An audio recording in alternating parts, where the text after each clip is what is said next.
இந்த நாளில் நாம் வேத வார்த்தைக்கு நேராக நாம் எல்லாம் கடந்து செல்வோம். நாம் எல்லாம் எடுத்துக்கொள்வோம். 1 தெசலோனிக்கர் 5ஆம் அதிகாரம் 17-18 வசனங்களை நாம் வாசிக்கலாம். 1 தெசலோனிக்கர் 5:17-18.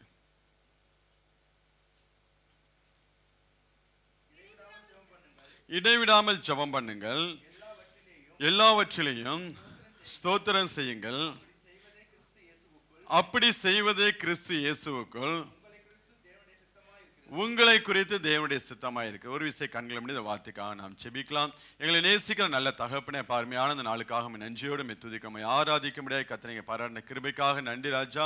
இந்த நாளில் நம்முடைய வார்த்தையை கொண்டு தேவரே எங்களோடு நீ பேச முடியாது செபிக்க ஆவியானவர் ஆண்டவரே, இந்த நாளில் விரும்பக்கூடிய ஒரு நல்ல காரியம், இடைவிடாமல் ஜெபம் பண்ண வேண்டி விரும்புகிற நல்ல தேவன் ஆண்டவரே, எங்களுக்குள்ள அப்படியாப்பட்ட ஒரு ஜெப வாழ்க்கை இந்த நாட்களை கட்டி எழுப்பப்படட்டும் ஆண்டவரே. ஒவ்வொரு பிள்ளையும் கருத்தில் ஒப்பு கொடுக்கிறோம். வார்த்தைக்கு இன்னும் ஒப்பு கொடுக்க கீழ்ப்படிய கத்தனை உதவி அடிமையும் கருத்தில் ஒப்பு கொடுக்கிறோம். எல்லா தடைகளை கத்தனை தயவாய் எடுத்துவிட முடியாது செபிக்கிறோம். எல்லாவற்றையும் நல்ல கத்தை இயேசு கிறிஸ்து மூலம் கேட்டு செபிக்கிறோம் எங்கள் ஜீவனில் நல்ல பிதாவே, ஆமென். அருமையான வேத வசனங்களை நாம் வாசிக்க கேட்டோம். அப்போஸ்தலன் பவுல் மூலம் பரிசுத்த ஆவியானவர் சொல்ல விரும்பக்கூடிய காரியம், இடைவிடாமல் ஜெபம் பண்ணுங்கள், எல்லாவற்றிலும் ஸ்தோத்திரம் செய்யுங்கள், அப்படி செய்வது கிறிஸ்து இயேசுவுக்குள் உங்களை குறித்து தேவனுடைய சித்தமாய் இருக்கிறது என்று சொல்லி இங்க ஆவியானவர் சொல்ல நாம் பார்க்க முடிகிறது. இடைவிடாமல் ஜெபம் பண்ணுங்கள் என்று சொல்லி ஆவியானவர் இந்த நாட்கள் நம்மளை பார்த்து சொல்லுகிறவராக இருக்கிறார். நம்மளுடைய வாழ்க்கையில் நம்ம இடைவிடாமல் செய்யக்கூடிய காரியம் ஒன்று இருக்கு. என்ன காரியம் அது? இடைவிடாமல் நாம் செய்யக்கூடிய காரியம் மூச்சு விடுறது. நம்ம இடைவிடாமல் ஒரு கொஞ்சம் பிரேக் கொடுத்து பார்க்கலாமா மூச்சு விடுறதுக்கு? இல்லை ஒரு நாள் ரெஸ்ட் கொடுத்து பார்க்கலாமா? இன்னைக்கு நான் மூச்சு விடாமல் இருந்துக்கிறேன், ஒரு 5 நிமிஷம் 10 நிமிஷம். நம்ம மூச்சு விடாமல் இருந்தோம் என்றால் இடைவிடாமல் நாம் மூச்சு விடுகிற பிள்ளைகளாக, அதுல கொஞ்சம் பிரேக்கு கொடுத்தா என்னாச்சு? எல்லாம் முடிஞ்சிச்சு. அதே போலதான் இந்த ஆவிக்குரிய வாழ்க்கையில, கிறிஸ்தவ வாழ்க்கையில இடைவிடாமல் ஜெபிக்கிற பிள்ளைகளாக இருக்க வேண்டும். இந்த ஜெபத்துல ஒரு கேப் இருந்துச்சு, நாம் ஜெபிக்காம ஒரு நாளைக்கு நம்ம ஜெபிக்காம போயிட்டோம்னா இன்னைக்கு நான் செத்து போயிட்டேன். நம்மளோட நாள்ல இன்னைக்கு என்ன வராது? கவுண்டிங்லேயே வராது. இன்றைய நாள் நான் ஒரு நாள் டெட் பாடியா நான் வாழ்ந்தேன்னு சொல்லி நம்ம சொல்ல வேண்டும். அப்படியாக நாம் ஜெபிக்கிற பிள்ளைகளாக இருக்க வேண்டும் என்று சொல்லி பரிசுத்த ஆவியானவர் தேவன் விரும்புகிறவராக. அதனால அவர் சொல்லுகிறார், இடைவிடாமல் நீங்கள் ஜெபம் பண்ணுங்கள் என்று அவர் சொல்வதை நாம் பார்க்க முடிகிறது. இன்னும் நீங்க வாசிங்கன்னா சங்கீதம் 72:15 வாசிக்கலாம். அங்கே தாவீது தீர்க்க தரிசனமாக சொல்லக்கூடிய காரியம், சங்கீதம் 72:15. அவர் பிழைத்திருப்பார், சேவாவின் பொன் அவருக்கு கொடுக்கப்படும், அவர் நிமித்தம் இடைவிடாமல் ஜெபம் பண்ணப்படும், என்னாலும் சோத்தரிக்கப்படுவார். இங்கே தாவீது தன் குமாரன் சாலமோனை பற்றி அவன் தீர்க்க தரிசனமா இந்த காரியங்களை சொல்லும் போது அவன் ஆண்டவரே இயேசு கிறிஸ்து குறித்து தீர்க்க தரிசனமா சொல்வதை நான் பார்க்க முடிகிறது. அவர் நிமித்தம் இடைவிடாமல் ஜெபம் பண்ணப்படும், என்னாலும் சோத்தரிக்கப்படுவார் என்று சொல்லி இங்கே தாவீது ராஜா சொல்வதை நான் பார்க்க முடிகிறது. இப்ப இடைவிடாமல் ஜெபிக்கிற பிள்ளைகளாக நாம் இந்த நாட்களிலே மாற வேண்டும். ஏன்னா நாம் வாழ்ந்து கொண்டிருக்கக்கூடிய காலகட்டம் அப்படியாக காணப்படுகிறது. நம்முடைய சரீரத்துக்கு, இந்த சரீரம் உயிரோடு ஜீவனோடு இருக்க வேண்டும். அந்த சரீரத்துக்கு மூச்சு காற்று அவசியமாக காணப்படுகிறது, தண்ணீர் அவசியமா இருக்கிறது, சாப்பாடு அவசியமா இருக்கிறது, இன்னும் அநேக காரியங்கள் இந்த சரீரத்துக்கு அவசியமாய் காணப்படுகிறது. அதே போலதான் ஒரு மனுஷன் ஜீவனோடு இருப்பதற்கு, ஒரு கிறிஸ்தவன் ஜீவனோடு இருப்பதற்கு இந்த ஜெபங்கிறது அவனுக்கு மூச்சு காற்றாய் இந்த நாட்களில் மாற வேண்டும். ஜெபம் இல்லை என்றால் அவன் மரித்தவனாக தான் காணப்படுவான். அதனால்தான் இடைவிடாமல் நீங்கள் ஜெபம் பண்ணுங்கள். அப்போஸ்தலன் பவுல் ஒவ்வொரு நிருபங்களை எழுதும் போது இடைவிடாமல் ஜெபம் பண்ணுகிற அனுபவத்தை அவன் எழுதுவதை பார்க்க முடிகிறது. இடைவிடாமல் ஜெபிக்கிறதை நாம் பார்க்க முடியும். ஈவன் நீங்க பழைய ஏற்பாட்டா இருக்கட்டும், புதிய ஏற்பாட்டா இருக்கட்டும், இடைவிடாமல் அவருடைய ஜெப வாழ்க்கையை கட்டி காத்த பரிசுத்தவான்களுடைய வாழ்க்கையை நாம் பார்க்க முடியும். இந்த நாட்கள் நம்முடைய வாழ்க்கையும் அப்படியாய் மாற வேண்டும். நாம் ஜீவனோடு இருக்க வேண்டும் என்றால் நாம் இடைவிடாமல் ஜெபிக்கிற பிள்ளைகளாக இருக்க வேண்டும். நாம் ஜெபிக்க ஜெபிக்க ஜெபிக்க தான் தேவன் நம்முடைய வாழ்க்கையில ஜெயத்தை கொடுக்கிறவராக இருக்கிறார். என்ன பிரச்சனைகள் பாடுகள் வந்தாலும் நாம் முழங்கால் படிக்கிற போது எல்லாவற்றுக்கும் தேவன் அப்படியே ஒரு முடிவை கொண்டு வருகிறவராக இருக்கிறார். நம்முடைய ஜெபத்திற்கு அவ்வளவு ஒரு வல்லமை காணப்படுகிறது. அதனால நம்ம ஜெபிக்க விடாதபடிக்கு பிசாசு என்ன பண்ணிக்கிறான்? நம்மளை அழகா பாதுகாத்துக்கிறான். நம்ம என்ன பண்ணக்கூடாது? ஜெபி எப்படியாவது நீ என்ன வேணாலும் பண்ணிக்க, நீ ஜெபம் பண்ணாத. உனக்கு வந்து இன்னும் ஓவர் டைம் வேணுமா நான் தரேன், இன்னும் எவ்வளவு நேரம் நீ ஒர்க் பண்ணியா ஒர்க் பண்ணு, இன்னும் உனக்கு வந்து நிறைய ஃப்ரெண்ட்ஸ் வேணுமா ஊரை சுத்தணுமா நீ அவங்களோட சேர்ந்து சுத்தி என்ன வேணாலும் பண்ற, ஜெபம் மட்டும் நீ பண்ணாதே என்று சொல்லி பிசாசு நம்மளுடைய டைம் எல்லாம் அப்படியே என்கரேஜ் பண்ணுவதை நாம் பார்க்க முடிகிறது. ஆனால் நம்மளுடைய வாழ்க்கையில் அந்த நாட்களில் நாம் ஜெபிக்கிற பிள்ளைகளாக நாம் வாழ வேண்டும். 1 தெசலோனிக்கர் நீங்க 4ஆம் அதிகாரம் 5ஆம் அதிகாரத்தெல்லாம் நீங்க வீட்டில் போய் வாசிச்சு கொள்ளுங்க. ஆண்டவரே இயேசு கிறிஸ்துவின் வருகையை குறித்து அங்க அப்போஸ்தலன் பவுல் எழுதி கொண்டு வருவான். அவன் அப்போஸ்தலன் பவுல் அந்த ஆண்டவரே இயேசு கிறிஸ்து வருகையை குறித்து எழுதி கொண்டு வரும்போது கடைசி நாட்கள் நாம் எப்படியாப்பட்டவர்களாக இருக்க வேண்டும் என்று சொல்லி சில டிப்ஸ் அவன் சொல்வதை நாம் பார்க்க முடிகிறது. அது 5ஆம் அதிகாரத்தில் 14 வசனத்தில் நாம் பார்த்தோம் என்றால், தினநற்றவர்களை தேற்றுங்கள், பலவீனரை தாங்குங்கள், எல்லாரிடத்திலும் நீடிய சாந்தமாயிருங்கள், எப்பொழுதும் நன்மை செய்ய நாடுங்கள், எப்பொழுதும் சந்தோஷமாயிருங்கள், இடைவிடாமல் ஜெபம் பண்ணுங்கள், ஆவியை அவித்து படாதிருங்கள், தீர்க்க தரிசனங்களை அற்பமாய் எண்ணாதிருங்கள், பொல்லாங்கா தோன்றுகிற எல்லாவற்றையும் விட்டு விலகுங்கள் என்று சொல்லி அவன் சொல்லுவதை நாம் பார்க்க முடிகிறது. நாம் வாழுகிற இந்த நாட்களும் இதே போல ஒரு கடைசி காலத்துல தான் நாம் வாழ்ந்து கொண்டிருக்கிறோம். நீங்க அந்த 5ஆம் அதிகாரத்துல 1 முதல் 6 வரை உள்ள வசனத்தை வாசிங்கன்னா அவன் சொல்லக்கூடிய காரியங்களை வாசிக்கலாம் சீக்கிரமா. சகோதரரே, இவைகள் நடக்கும் காலங்களையும் சமயங்களையும் குறித்து உங்களுக்கு எழுத வேண்டியதில்லை. இரவிலே திருடன் வருகிற விதமாய் கர்த்தருடைய நாள் வரும் என்று நீங்கள் நன்றாய் அறிந்திருக்கிறீர்கள்.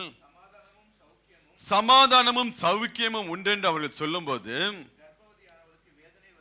கர்ப்பவதியானவளுக்கு வேதனை வருகிறது போல அழிவு சடிதியாய் அவர்கள் மேல் வரும், அவர்கள் தப்பி போவதில்லை. சகோதரரே, அந்த நாள் திருடனை போல உங்களை பிடித்துக் கொள்ளத்தக்கதாக நீங்கள் அந்தகாரத்தில் இருக்கிறவல்லவே, நீங்கள் எல்லாரும் வெளிச்சத்தின் பிள்ளைகளும் பகலின் பிள்ளைகளுமாய் இருக்கிறீர்கள். நாம் இரவுக்கும் இருளுக்கும் உள்ளானவர்கள் அல்லவே. மற்றவர்கள் தூங்குகிறது போல நாம் தூங்காமல் விழித்துக் கொண்டு தெளிந்தவர்களாய் இருக்க கடவோம் என்று சொல்லி இந்த கடைசி நாட்கள் நாம் எப்படியா ஜீவிக்க வேண்டும், ஒளியின் பிள்ளைகளாய் வெளிச்சத்தின் பிள்ளைகளாக நாம் இருக்க வேண்டும். ஒரு தூங்கக்கூடிய ஒரு அனுபவத்தில் இந்த நாட்கள் நாம் என்ன பண்ணக்கூடாது, வாழ்ந்து விடக்கூடாது. அந்த ஆவிக்குரிய தூக்கம் என்பது மிக மிக மோசமானது. இந்த ஆவிக்குரிய தூக்கம் மரணத்தை கொண்டு வரும். இந்த ஆவிக்குரிய தூக்கம் என்ன, ஒரு மனிதனுடைய வாழ்க்கையில தரித்திரத்தை கொண்டு வரக்கூடியதாக இருக்கும். நீங்க யோனாவை பார்த்தீங்கன்னா கப்பல் பிரயாணம் போய்கிட்டு இருக்கிறாங்க. ஜெபிக்க வேண்டிய இந்த யோனா நல்ல கப்பலையும் அடித்தட்டில் போய் என்ன பண்ண, நல்லா படுத்து தூங்கிட்டு இருப்பான். அவன் தூங்க தூங்க என்ன ஆகும், கப்பலில் இருக்கக்கூடிய எல்லா சரக்கு, அவர் பிரயாணத்துக்கு வேண்டிய எல்லா சாப்பாடு எல்லா சரக்குகளையும் எடுத்து அவங்க கடல்ல போட்டுக்கிட்டே இருப்பாங்க. ஏன், ஜெபிக்க வேண்டிய மனுஷன் ஜெபிக்காமல் அங்கே தூங்கி கொண்டிருக்கிறவனாக இருந்தான். இந்த ஆவிக்குரிய தூக்கம் ரொம்ப டேஞ்சருங்க. ஆவிக்குரிய தூக்கம் நம்ம மனுஷன் வாழ்க்கையில எல்லாவற்றையும் அதை அழித்து போடக்கூடிய, எல்லா ஆசீர்வாதத்தையும் நம்மளை விட்டு அது எடுத்து போடக்கூடியதாய் காணப்படுகிறது. ஆனால் ஆவிக்குரிய வாழ்க்கையில், அதனால இங்க பவுல் சொல்லும்போது நீங்கள் வெளிச்சத்தின் பிள்ளைகளாக இருக்க வேண்டும்.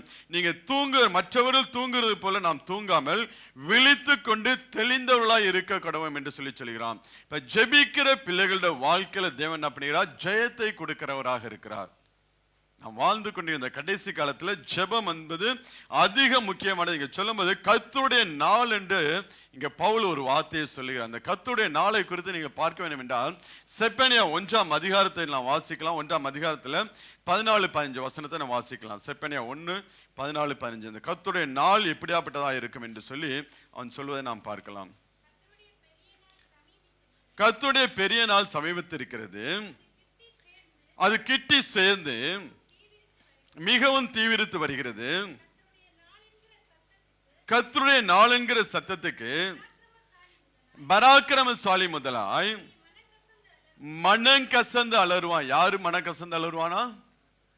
பராக்கிரமசாலி முதலாய் மனம் கசந்து அழுவானா. கர்த்தருடைய நாள் அப்படியாப்பட்ட நாளாக தான் இருக்கும். ஈவன் நம்ம வாழ்ந்து கொண்டிருக்கிற நாள் அப்படியாப்பட்ட ஒரு சூழ்நிலையில தான் நான் வாழ்ந்து கொண்டிருக்கேன். நீங்க நடக்கக்கூடிய செய்திகள்லாம் நீங்க கொஞ்சம் கேட்டீங்கன்னா சீக்கிரமா டிக்கெட்டை போட்டு ஊருக்கு போயிருவீங்க.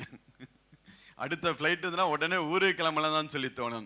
ஆனா அந்த கர்த்தருடைய நாட்கள்ல பராக்கிரமசாலி முதற்கொண்டு அலறுகிறவனாய் காணப்படுவான் சொல்லி அடுத்த வசனம், அந்த நாள் உக்கிரத்தின் நாள், அது இக்கட்டும் இடுக்கமுமான நாள், அழிவும் பால் கடிப்புமான நாள், அது இருளும் அந்தகாரமான நாள், மப்பும் மந்தாரமுமான நாள் என்று சொல்லி அந்த கர்த்தருடைய நாள் அவருடைய வருகையில அவருடைய இரண்டாம் வருகையின் நாட்கள்ல சம்பவிக்கக்கூடிய காரியங்கள் எல்லாம் இப்படியாப்பட்ட காரியங்கள் இருக்கும் என்று சொல்லி அங்க சொல்ல நாம் பார்க்க முடியாது. 18வது வசனம் கூட, கர்த்தருடைய உக்கிரத்தின் நாளிலே அவர்கள் வெள்ளியும் அவர்கள் பொன்னும் அவர்களை தப்புவிக்க மாட்டாது.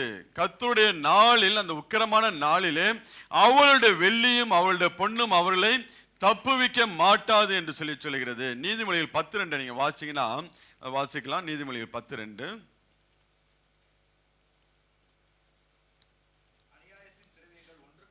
அநியாயத்தின் திரவியங்கள் ஒன்றுக்கும் உதவாது, நீதியோ மரணத்துக்கு தப்புவிக்கும் என்று சொல்லி அங்க சாலமோன் ஞானி சொல்லுவதை நாம் பார்க்க. அநியாயத்தின் திரவியங்கள் வெள்ளியோ பொன்னோ நம்மளை என்ன பண்ணாது, தப்புவிக்க மாட்டாது. எதுவும் நமக்கு இந்த பூமியில பாதுகாப்பாக இருக்காதுங்க. இன்னைக்கு நீங்க பாத்தீங்கன்னா இன்னைக்கு ஒவ்வொரு தேசங்கள்ல பெரிய பெரிய தேசங்கள்ல என்ன பண்ணிக்கிறாங்க, அண்டர் கிரவுண்ட் சிட்டியை கட்டுகிறார்கள். பாதுகாப்பாக ஏதாவது ஒன்று ஆயிடுச்சு, இந்த பூமியில ஏதாவது ஒரு யுத்தங்கள் வந்துடுச்சுன்னா அவர்கள் பாதுகாப்பாக இருக்க முடியும். விவிஐபிஎஸ் எல்லாம் பாதுகாப்பாக இருக்க வேண்டும் என்று சொல்லி அண்டர் கிரவுண்ட் சிட்டி அவர்கள் உண்டாக்கி வைப்பதை நாம் பார்க்கிறோம். ஒவ்வொரு தேசங்களும் அப்படிப்பட்ட காரியங்கள் இருக்கிறது.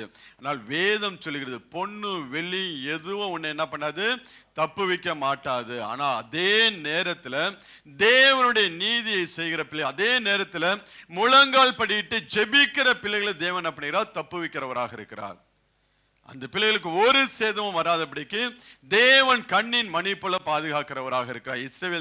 இஸ்ரவேல் ஜனங்கள் எகிப்தில் இருக்கும்போது 10 வாதைகளால தேவன் தேசத்தை அங்க வந்து வாதிக்கும் போது இந்த இஸ்ரவேல் ஜனங்களுக்கு ஒரு தீமையும் கிடையாது, ஒன்றும் கிடையாது. ஆனா அதே நேரத்தில் பாக்கி எகிப்து ஜனங்கள் எல்லாரும் வாதிக்கப்பட்டதை நாம் பார்க்க முடிகிறது. வரக்கூடிய நாட்களும் அப்படியாப்பட்ட நாட்களாக நாம் காணப்படும். வரக்கூடிய நாட்கள் நடக்கக்கூடிய சம்பவங்கள் எல்லாம் ஆண்டவரே இயேசு கிறிஸ்து அவருடைய வருகை, இரண்டாம் வருகை எப்படியாக இருக்கும், அதற்கு அடையாளம் என்ன என்று சொல்லி ஆண்டவர் சொன்னாரோ மத்தேயு 24ஆம் அதிகாரத்தில், அந்த காரியங்கள் எல்லாம் நம்முடைய கண்களுக்கு முன்பதாக அந்த நாட்களிலே நம்மளை சுற்றி நடந்து கொண்டிருக்கிறது. ஒவ்வொரு தேசத்தின் செய்திகளை நீங்க போய் காட்டீங்கன்னா அந்த 2 வசனத்துல சொல்லப்பட்ட காரியங்கள் ஒவ்வொரு தேசத்துல அந்த நாட்கள் நடந்து கொண்டிருப்பதை நாம் பார்க்க முடிகிறது. இதுவரைக்கும் ஓரளவு நம்ம சமாதானமா சந்தோஷமா இருந்துட்டோம் இதுவரைக்கும். ஆனா இனி உள்ள நாட்கள் அப்படியாக இருக்காது. நாம் கேள்விப்படுகிற செய்திகள் எல்லாம் நம்மளை கலங்கடிக்கக்கூடியதாய் காணப்படும். ஆனா இதன் மத்தியில நாம் சமாதானமாய் சந்தோஷமாய் இருக்க வேண்டும் என்றால் ஒவ்வொரு நாளும் தேவனுக்கு முன்பதாக, எலியா சொல்லாம பார்த்தீங்களா, கர்த்தருக்கு முன்பதாக நிற்கக்கூடிய நான் என்று சொல்லாம பார்த்தீங்களா, அந்த ஒரு அனுபவத்துக்குள்ள நாம் இந்த நாட்களை கடந்து வரும். அப்படியாப்பட்ட பிள்ளைகளை தான் தேவன் என்ன பண்ணுவார், கண்ணின் மணி போல தேவன் பாதுகாக்கிறவராக இருக்கிறார். அதனால்தான் அங்க ஆவியானவர் சொல்லும் போது, இடைவிடாமல் நீங்கள் ஜெபம் பண்ணுங்கள்.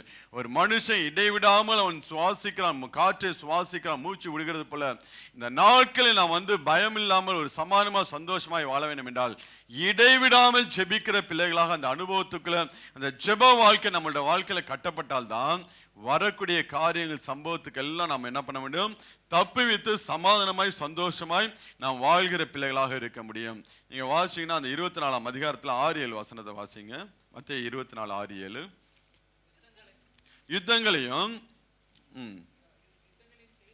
யுத்தங்களின் செய்திகளையும் கேள்விப்படுவீர்கள், கலங்காதபடிக்கு எச்சரிக்கையா இருங்கள். இவையெல்லாம் சம்பவிக்க வேண்டியவைகளே, ஆனாலும் முடிவு உடனே வராது. ஜனத்துக்கு விரோதமாய் ஜனமும் ராஜ்யத்துக்கு விரோதமாய் ராஜ்யமும் எழும்பும், பஞ்சங்களும் கொள்ளை நோய்களும் பூமி அதிர்ச்சிகளும் பல இடங்களில் உண்டாகும். எல்லாம் வேதனைக்கு ஆரம்பம் என்று சொல்லுகிறார். கடந்த 3 வாரமா நம்ம இந்த வசனத்தை திருப்பி என்ன பண்ணிக்கிறோம், நாம் தியானம் பண்ணி கொண்டிருக்கோம். எல்லாம் வேதனைக்கு ஆரம்பம், இவை எல்லாம் கடைசி காலங்களிலே சம்பவிக்க வேண்டியவைகள்.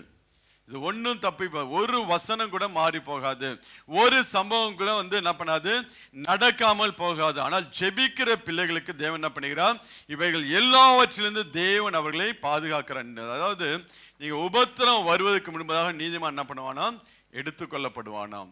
இந்த பூமியில இப்படிப்பட்ட காரியங்கள் வருவதற்கு முன்பதாக தேவன் நீதிமானை எடுத்துக்கொள்கிறவராக, நீதிமானை இப்படிப்பட்ட காரியங்களிலிருந்து தேவன் மறைத்து அவனை பாதுகாக்கிறவராக இருக்கிறார். நீ அந்த 24ஆம் அதிகாரத்தில் நீங்க வாசிங்கன்னா 13ஆம் வசனம் சொல்லுகிறது, முடிவு பரியந்த நிலை நிற்பவனே ரட்சிக்கப்படுவான்.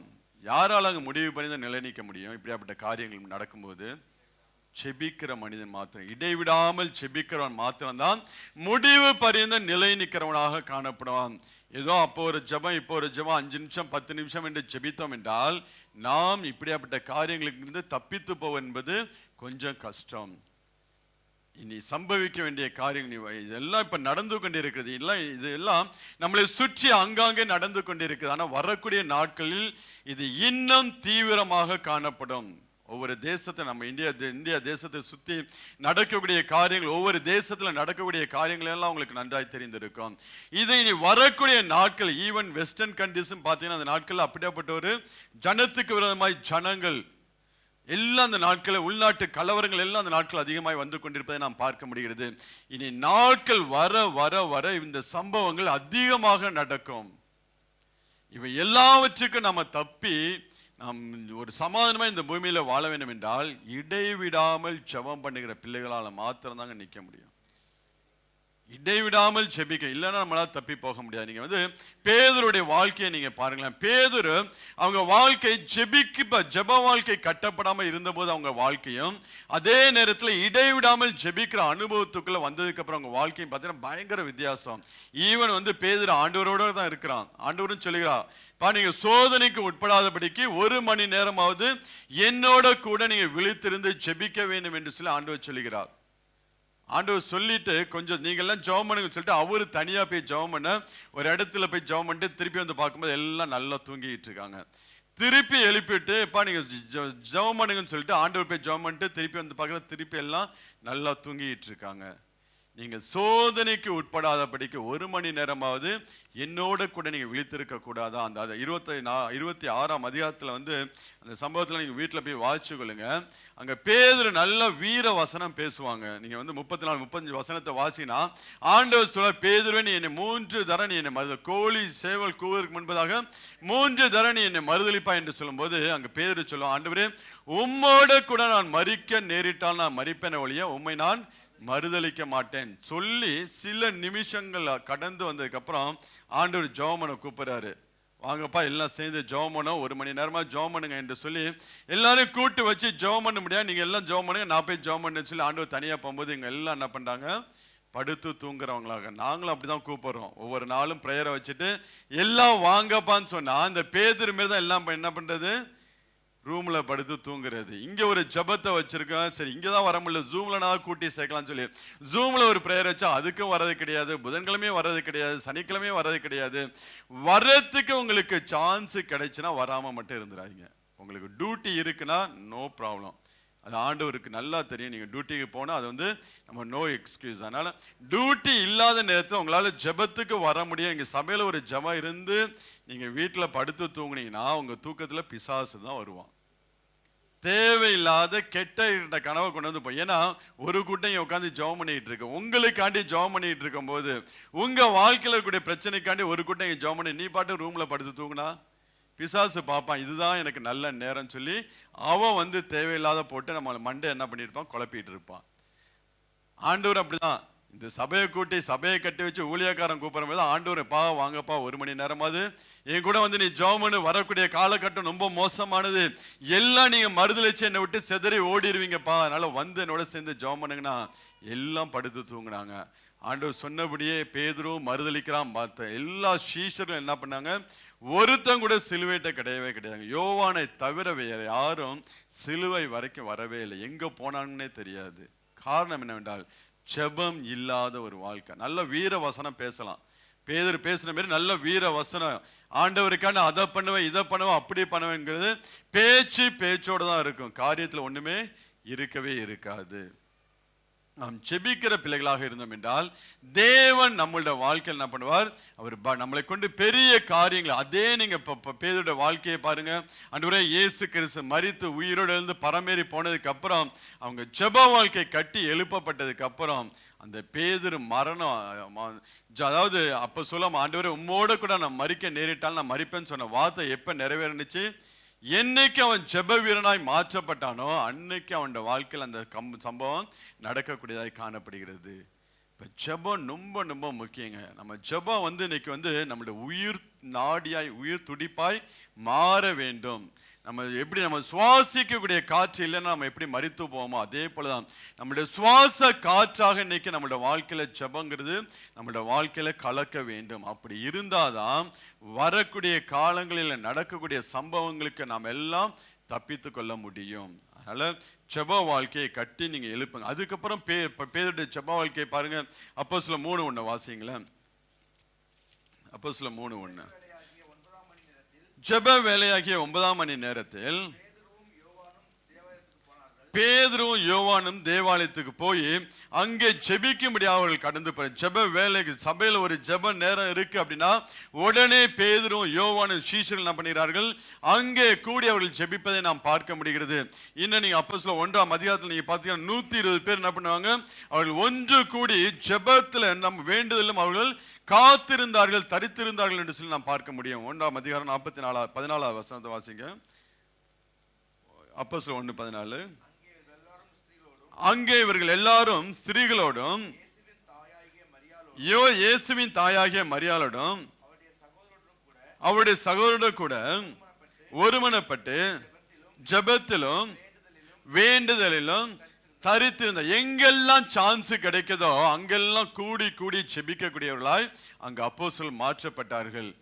1ஆம் அதிகாரம் 3ஆம் அதிகாரம் இன்னும் நீ 6ஆம் அதிகாரத்துல பேதுரு சொல்வார், நாங்களோ ஜெபம் பண்ணுவதிலும் வேத வசனத்தை போதிக்கிற ஊழியத்திலும் இடைவிடாமல் தரித்திருப்போம் என்று சொல்லுகிறார். ஒரு காலத்துல எப்படியாப்பட்ட மனுஷன், ஆண்டவரே கூப்பிட்டு வாங்கப்பா சர்ச்சில் பிரேயர் வச்சுங்க, ஆண்டவரே கூப்பிட்டு ஆண்டவரே அந்த பிரேயரை லீட் பண்ற நடத்த கூப்பிட்டாலும் படுத்து தூங்கின மனுஷங்க. இன்னைக்கு பாத்தீங்கன்னா கிடைக்கக்கூடிய சான்ஸ் ஒரு சின்ன ஒரு 5 நிமிஷம் 10 நிமிஷம் கிடைக்குதா, ஒரு சபையில ஒரு சின்ன கூட்டம் வச்சிருக்காங்களா, ஓடி ஓடி ஜெபிக்கிறவர்களாய் காணப்பட்டார்கள். வேண்டுதலும் ஜெபத்தில் நாங்கள் இடைவிடாமல் நாங்கள் தரித்திருப்போம் என்று சொல்லுகிறார்கள். இன்னும் நீங்க 10ஆம் அதிகாரத்தை நீங்க போய் பார்த்தீங்கன்னா கொர்நேலியு வீட்டுக்கு போறதுக்கு முன்பதாக பேதுரு என்ன பண்ணுவான், 10ஆம் அதிகாரத்தில் அப்போஸ்தலர் 10:9-10 வசனத்தை வாசிக்கலாம். மறுநாளிலே அவர்கள் பிரயாணப்பட்டு அந்த பட்டணத்துக்கு சமீபத்து வருகையில் பேதுரு 6ஆம் மணி நேரத்தில் ஜெபம் பண்ணும்படி மேல் வீட்டில் ஏறினான். மிகுந்த பசியடைந்து சாப்பிட மனதாய்ந்தான். அப்பொழுது அவன் ஒரு தரிசனத்தை காண்கிறவனாக பார்க்கிறான். நீங்க பார்த்தீங்கன்னா அவனுக்கு நல்ல பசி உண்டாயிருக்கு. அந்த சாப்பாடு ப்ரிப்பேர் பண்ணக்கூடிய அந்த சமைக்கிற நேரத்துல கொஞ்சம் கேப் கிடைக்குதுன்னு சொல்லி என்ன பண்ணா உடனே மேல் வீட்டு அறையில ஏறி அவன் ஜெபிக்கிறவனாக காணப்பட்டான். படுத்து படுத்து தூங்கின மனுஷன் இப்ப எல்லாம் கிடைக்கிற நேரங்களில் எல்லாம் ஜெபிக்கிற மனுஷனாய் மாற்றப்பட்டான். அதனாலதான் அவனுடைய வஸ்திரத்தை கொண்டு போய் போட்டா வியாதியத்தில் சுகமானார்கள். அவன் செல்லுகிற இடங்களில் எல்லாம் கர்த்தர் அற்புதங்களையும் அதிசயங்களையும் தேவன் செய்கிறவர். ஒவ்வொரு அப்போஸ்தலரை கொண்டு தேவன் பலத்த காரியங்களை செய்தார். மரித்தவர்களை உயிரோடு எழும்ப செய்தார்கள். காரணம் அப்படியாப்பட்ட ஒரு ஜெப வாழ்க்கை அவரிடத்திலே காணப்பட்டதை நாம் பார்க்க முடிகிறது. இன்னைக்கு அந்த ஜெப வாழ்க்கை நம்ம இடத்துல வர வேண்டும் என்று சொல்லிதான் பரிசுத்த ஆவியானவர் இன்றைக்கு அவர் விரும்புகிறவராக இருக்கிறார். இன்னும் நீங்க அப்போஸ்தலர் 12ஆம் அதிகாரத்துல 12 முதல் 14 வரை உள்ள வசனத்தை வாசிக்கலாம். பேதுருவை பிடிச்சு கொண்டு போய் சிறைச்சாலையில வைக்கிறாங்க. காலையில எந்திரிச்சு அவனுக்கு என்ன மரண தண்டனை, அவனுக்கு தூக்கு தண்டனை கொடுக்கப்படும் என்று சொல்லி எல்லா காரியத்தையும் ஒழுங்குபடுத்தி காவலை பயங்கரமா பலப்படுத்தி கொண்டு போய் பேதுருவை அடைச்சு வைக்கிறாங்க. ஆனா பேதுரு என்ன பண்ணிக்கிறான், நல்லா தூங்கிட்டு இருக்கிறான். நல்லா ஜெபிக்கிற மனுஷன் எந்த பிரச்சனையை பத்தி கவலைப்பட மாட்டாங்க. நல்லா ஜெபிக்கிற மனுஷன் அவன் தலையில இடி விழுந்தா கூட அதை பற்றிலாம் கவலைப்பட மாட்டாங்க. பொழுது விடிஞ்சா பார்த்துக்குவோம், இப்போக்கே நான் தூங்கினேன் என்னை தூங்க விடு, அதுக்கப்புறம் உன் பிரச்சனையை பார்த்துக்குவோம். அந்த ஒரு சுச்சுவேஷன் நம்ம இருந்தால் என்ன பண்ணுவோம், பேதுரு இருந்த சுச்சுவேஷனில் நம்ம இருந்தால் தூக்கமே நமக்கு வராது. தூக்க மாத்திரை கொடுத்தா கூட நமக்கு தூக்கமே வராது. ஆனால் பேதுரு நல்லா படுத்து தூங்குறான். ஆனால் தேவதூதன் அவனை தட்டி எழுப்பி என்ன பண்ணிக்கிறான், அவன் அந்த காவலை எல்லாம் கடந்து வெளியே கொண்டு வந்து விடுகிறான். விட்டதுக்கு அப்புறம் பேதுரு உடனே என்ன பண்ணிக்கிறான், ஜெபிக்கிற பிள்ளைகளை தேடிதான் ஓடி போடுகிறான். இந்த சூழ்நிலை மற்றவங்க என்ன பண்ணிருப்பாங்க, நல்ல எங்க ஒரு பாதுகாப்பு இருக்கு, இந்த ஊரை விட்டே போயிடுவோம், கொஞ்ச நாள் இந்த தேசத்தை விட்டு நம்ம வேற தேசத்துக்கு போயிடுவோம், திருப்பி பிடிச்சா திருப்பி கொண்டு போய் ஜெயில போடுவானுங்க, நமக்கு மரண தண்டனை நிச்சயம் என்று சொல்லி அந்த ஊரை விட்டே ஓடிப்போம். ஆனா ஜெபிக்கிற மனுஷன் யாரை தேடி போறான், ஜெபிக்கிற பிள்ளைகளை தேடி போவான். நம்மளும் சொல்லுவாங்க தெரியுமா, எனத்தோட சேருன்னு சொல்லுவாங்க தெரியுமா, எனத்தோட சேரும். நீதிமொழியிலே இதுல ஒரு வசனம் இருக்கு, தண்ணீருக்கு தண்ணீர் முகம் வந்து ஒத்து போமா. தண்ணீருக்கு தண்ணீர் முகம் ஒத்து போவோம். எல்லா தண்ணியும் எல்லா தண்ணீரோட சேராது, கலவாது. எனத்துக்கு என சேர, நம்ம ஜெபிக்கிற இனமா இருந்தா நம்மளோட சேரதெல்லாம் ஜெபிக்கிறதா இருக்கும். நம்ம ஊரு சுத்துற ஜனமா இருந்தா நம்மளோட சேரதெல்லாம் ஊரு சுத்துறதா இருக்கும். நம்ம எப்படியா இருக்கிறோம்? அதுக்காண்டி எங்கேயும் போகக்கூடாது, வரக்கூடாதுலாம் சொல்ல, வேண்டிய தேவையானதுக்கெல்லாம் போகணும். அதுக்காண்டி போகாமலாம் இருக்கக்கூடாது. ஆனா இப்ப வியாழக்கிழமை பார்த்தீங்கன்னா ஜெபிக்கிற பிள்ளைகள் நாளைக்கு ஆராதனை இருக்கு, தேவ சமூகத்தில் உட்கார்ந்து அமர்ந்து நம்மளை ஆயத்தப்படுத்திக் கொள்ள வேண்டும் என்று சொல்லி தேவ சமூகத்தில் உட்கார்ந்து ஜெபிக்கணுங்க. அது விசேஷமான அந்த ஊழியம் செய்யறவங்க வியாழக்கிழமை சுத்தினா துப்பாக்கி கையில இருந்தா சுற்றலான்னு தோணும் எனக்கு. அடுத்த நாள் நைக்கி சபையில நமக்கு ஊழியம் இருக்கு, ஆராதனை இருக்கு, எவ்வளவோ ஜனங்கள் வருவாங்க, கண்ணீரோடு வேதனையோடு பாடுகளோடு உபத்திரவத்தோடு அந்த இடத்துல கடந்து வருவாங்க. நம்ம ஊரெல்லாம் சுத்திட்டு வந்து இங்க 4 வசனத்தை எடுத்து பிரசங்கம் பண்ணா வந்தவங்க வந்த மாரி தான் திரும்பி போவாங்க. ஒரு பிரயோஜனமா அவங்களுக்கு இருக்காது. விழுந்து கிடக்கணும் தேவ சமூகத்துல. டிஜேஸ்லாம் நீங்க அவருடைய அனுபவத்தை கேட்டீங்கன்னா அவருடைய ஊழியங்கள் அவ்வளவு அற்புதங்கள் அதிசயங்கள் நடக்குதுன்னா போய் அவர் வந்து ஒரு கூட்டம் ஒழுங்குபடுத்தினா ஒரு வாரம் அப்ஸ்காண்ட் ஆயிடுவாராம். ஈவன் ஃபேமிலிக்கே தெரியாதான் எங்க இருக்காருன்னு சொல்லி. எங்கேயாவது ஒரு ஊர்ல போய் ஹோட்டலை போட்டு ரூமை லாக் பண்ணிடுவாரு. சாப்பாடு போய் ஒன்றும் கிடையாது. 7 நாள் ஃபாஸ்டிங் போட்டு தேவ சமூகத்தில் விழுந்து கிடப்பாராம். அந்த ஜெபத்தோடு வந்து அங்கே பலிபீடத்தில் நிற்கும் போது ஆண்டவர் அற்புதங்களை அதிசயங்களையும் தரலா செய்வதை நம்ம பார்க்க முடிகிறது.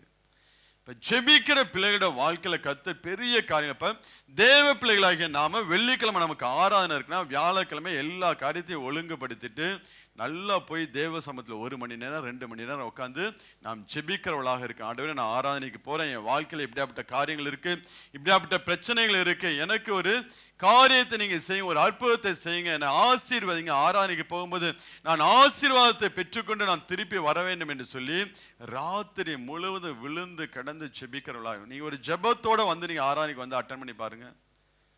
உங்களை வந்து நாங்க கை தட்டுங்க, நீங்க வாயை திறந்து துதிங்கெல்லாம் சொல்ல வேண்டியதில்லை. நீங்க துதிக்க ஆரம்பிக்கும் போது ஆவியானவர் நம்மளை நிரப்ப ஆரம்பிப்பார். சிலப்ப நம்ம புதன்கிழமை பிரேயர் அப்படிதான் இருக்கும். துதிக்க ஆரம்பிக்கும் போது ஆவியானவர் நிரப்ப ஆரம்பிச்ச ஒரு ஆயத்தத்தோட ஒரு எதிர்பார்ப்போட ஒரு வாஞ்சியோட இந்த இடத்துல வரும்போது ஆவியானவர் நமக்கு முன்பதாகவே வந்து உட்கார்ந்துருவாரு. நம்ம வந்து துதிக்க ஆரம்பிக்கும் போது ஒரு பாட்டு இருக்காது, கைத்தட்ட மாட்டோம். துதிக்க ஆரம்பிக்கும் போது தேவன் ஒவ்வொரு பிள்ளைகளையும் நிரப்பி நடத்துகிறவராக இருப்பார். ஏதாவது 2 பாட்டை பாடினா ஆவியானவர் பலமாய் அசைவாடுவதை நாம் பார்க்க முடியும். வியாழக்கிழமை ஆனிச்சுன்னா ஊரு சுத்த போற ஆளை நான் வந்து ஊரு சுத்த போறேன். வியாழக்கிழமை வந்து அந்த லுல்லு சஃபாரி மால்லாம் ரவுண்ட் அடிக்க போறேன். யாரெல்லாம் சுத்துறான்னு சொல்லிட்டு பார்க்கணும். பார்த்து லிஸ்ட்டு போட்டு அடுத்த நாள் பேரை சொல்லி எழுப்பி விடணும். நம்மளும் இந்த ஸ்கூலில் அந்த ஹோம்ஒர்க்லாம் பண்ணல எழுப்பிடுவாங்க பார்த்தீங்களா. சொன்ன ஹோம்ஒர்க்கை வியாழக்கிழமை பண்ணலை, நீ ஊர் சுற்றிட்டு வந்தால் எந்திரிச்சு முட்டிகால் போடுன்னு சொல்லி முட்டிகாலை போட வைக்கணும். நல்லா ஜெபம் பண்ணி வந்து பாருங்க ஆராதனை எப்படி இருக்குன்ட்டு. நல்ல ஒரு ஆயத்தத்தோட வந்து பாருங்க. ஆராதனைக்கு வரத்துக்கு முன்பதாக ஒரு 1 மணி நேரம் ஜெபம் பண்ணிட்டு வேத வசனத்தை வாசிச்சுட்டு நீங்க வாங்க. ஆண்டவர் உங்களோட முகமுகமாய் பேசுவார். உங்களுக்குள்ள ஒரு எதிர்பார்ப்போட ஒரு ஆயத்தத்தோட வந்தீங்கன்னா ஆராதிக்கிறவனுடைய அப்பத்தையும் தண்ணீரையும் ஆண்டவர் ஆசீர்வதித்து ஆண்டவர் எல்லாவற்றிலிருந்து கர்த்தர் விடுதலை ஆக்குறார். அப்ப ஜெபிக்கிற பிள்ளைகளோட வாழ்க்கையில கர்த்தர் அவர்களுக்காக யாவற்றையும் தேவன் நம்ம செய்து முடிக்கிறவராக காணப்படுகிறார். அந்த பேதுரு தூங்கினும் போது அவனால நிலைச்சு நிற்க முடியல. ஆனா ஜெபிக்க ஆரம்பிச்சதுக்கு அப்புறம் அவன் எவ்வளவோ பாடுகள் உபத்திரம், எதை பத்தி அவன் கவலைப்படவே இல்லை. மரணம் அவனுக்கு தூக்குதண்டனை கொடுக்கும், என்ன தலைகளை சிலுவையில் அரங்க என்று சொல்லி சந்தோஷமா இந்த மரணத்தை ஏற்றுக்கொண்டு ஆண்டவருக்காக மரித்து இன்றைக்கும் அவர்களை குறித்து நாம் பேசுறவர்களாக இருக்கிறோம். ஜெபம் நம்மளுடைய வாழ்க்கையில இன்னைக்கு நம்மளுடைய உயிர் நாடியாய் மாற வேண்டும். நான் திருப்பி சொல்றேன், இனி வரக்கூடிய நாட்கள் காரியங்கள் சம்பவங்கள் எல்லாம் நமக்கு ஒரு சமாதானமான செய்தியை நம்ம கேட்க முடியாது. செய்தியெல்லாம் கேட்குறீங்களா? என்ன நடக்குதுன்னு தெரியுமா? செய்தியெல்லாம் கேட்டுட்டு இருக்கீங்களா? நம்ம இங்க பிரசங்கம் பண்ணி கொண்டிருக்க நேரத்தில் என்னென்னமோ நடந்துகிட்டு இருக்கு. ஜெபம் மட்டும்தாங்க நமக்கு பாதுகாப்பு, வேற எதுவும் நமக்கு பாதுகாப்பு கிடையவே கிடையாது. நாம் எந்த அளவுக்கு தேவ சமூகத்தில் நிற்கிறோமோ அந்த அளவுக்கு கர்த்தர் நம்மளை கண்ணின் மணி போல பாதுகாக்கிற. ஜெபிக்கிற ஒவ்வொரு பிள்ளைகளுடைய நெற்றியிலும் தேவன் தம்முடைய அடையாளத்தை போடுகிறவராக இருக்கிறார். நல்லா ஜெபிக்கிற பிள்ளைகளுடைய மூஞ்ச பார்த்தாலும் நமக்கு தெரியும், இவங்க நல்லா ஜெபிக்கிறவங்க, நல்லா அபிஷேகத்தில் நிரப்பப்படுகிறவங்க என்று சொல்லி. அப்போ அவங்க நெத்தியெல்லாம் தேவன் என்ன பண்ணுகிறார்? ஒரு அடையாளத்தை போடுகிறவராக இருக்கார். நீங்க வாசிங்கன்னா எசேக்கியேல் 9ஆம் அதிகாரம் 4 முதல் 6 வரை உள்ள வசனங்களை வாசிக்கலாம். கர்த்தர் அவனை நோக்கி, எருசலேம் நகரம் எங்கும் உருவ போய் அதற்குள்ளே செய்யப்படுகிற சகல அருவருப்புகளின் நிமித்தமும் பெருமூச்சு விட்டு அழுகிற மனுஷரின் நெற்றிகளில் அடையாளம் போடு என்றார். பின்பு அவர், என் காதுகள் கேட்க மற்றவர்களை நோக்கி, நீங்கள் இவன் பின்னாலே நகரமெங்கு உருவப்பை வெட்டுங்கள், உங்கள் கண் தப்ப விடாமலும் நீங்கள் இறங்காமலும் முதியோரையும் வாலிபரையும் கன்னிகைகளையும் குழந்தைகளையும் ஸ்திரீகளையும் சங்கரித்து கொன்று போடுங்கள். அடையாளம் போடப்பட்டிருக்கிற ஒருவனையும் கிட்டாதிருங்கள். என் பரிசுத்த ஸ்தலத்திலே துவக்குங்கள் என்று என் காதுகள் கேட்க சொன்னார். அப்பொழுது அவர்கள் ஆலயத்துக்கு முன்னேறிந்த மூப்பரத்தில் துவக்கம் பண்ணினார்கள். யாரெல்லாம் ஜெபிக்க, ஜெபன்னா நம்மளுடைய சுயத்துக்காக நம்மளுடைய காரியங்களுக்காக தேவ சமூகத்தில் விழுந்து அழுது ஜெபிக்கிறது, அது ஒரு பக்கம். ஆனா அதுதான் ஜெபம் என்று சொல்லி நாம் நினைத்து விடக்கூடாது. தேசத்துல நடக்கக்கூடிய காரியங்கள், தேசத்தின் சம்பவங்கள் எல்லாவற்றையும் பார்த்து நாம் என்ன பண்ண வேண்டும்? பெருமூச்சு விட்டு அழுகிற பிள்ளைகளாக நாம் இருக்க வேண்டும். ஒவ்வொரு காரியங்கள், நம்மளை சுற்றி நடக்கக்கூடிய காரியங்கள், நம்மளோடு வேலை பார்க்கக்கூடிய ஜனங்கள், அழிந்து போயிற ஆத்துமாக்கள், இவர்களை குறித்து நாம் இவர்களுக்காக தரப்புல நாம் கண்ணீரோடு நாம் ஜெபிக்கிற பிள்ளைகளாக இருந்தோம் என்றால் நம் ஒவ்வொருடைய நெத்திலும் ஆண்டவர் என்ன பண்ணுகிறார்? ஒரு அடையாளத்தை போடுகிறவராக இருக்கிறார். அந்த அடையாளம் போடப்பட்ட ஒரு மனுஷனையும் அந்த சங்கரிக்கக்கூடிய தூதன் என்ன பண்ணுவான்? கடந்து போவான். அவர்களை அவன் ஒன்று செய்ய மாட்டான். ஆண்டவர் இந்த காரியத்தை எங்கேருந்து ஸ்டார்ட் பண்ண சொல்லியிருக்கிறாரு? ஆலயத்தில் இருக்கிற மூப்பர் இடத்துல இருந்து தொடங்குன்னு சொல்லியிருக்காரு. நான் காலையில சொன்னேன், இப்போ ஒரு சங்கார தூதன் வந்தா எத்தனை பேர் தப்பிப்பீங்க? இப்போ ஒரு சங்கார தூதன் இந்த இடத்துல இறங்கி வந்தானா எத்தனை பேர் நெத்தில அவன் அடையாளத்தை பார்த்து கடந்து போவான்? தப்புமா? நம்மள தப்புமா? உயிர் தப்புவோமா? சந்தேகம்தான். செபிக்கணுங்க. ஜெபந்தான் நமக்கு இந்த நாட்கள்ல பாதுகாப்பு. வேற எதுவுமே நமக்கு இங்க ஆண்டவர் தெளிவா சொல்ல, ஜெபிக்கிறவனுடைய நெத்தில நீ அடையாளத்தை போடு.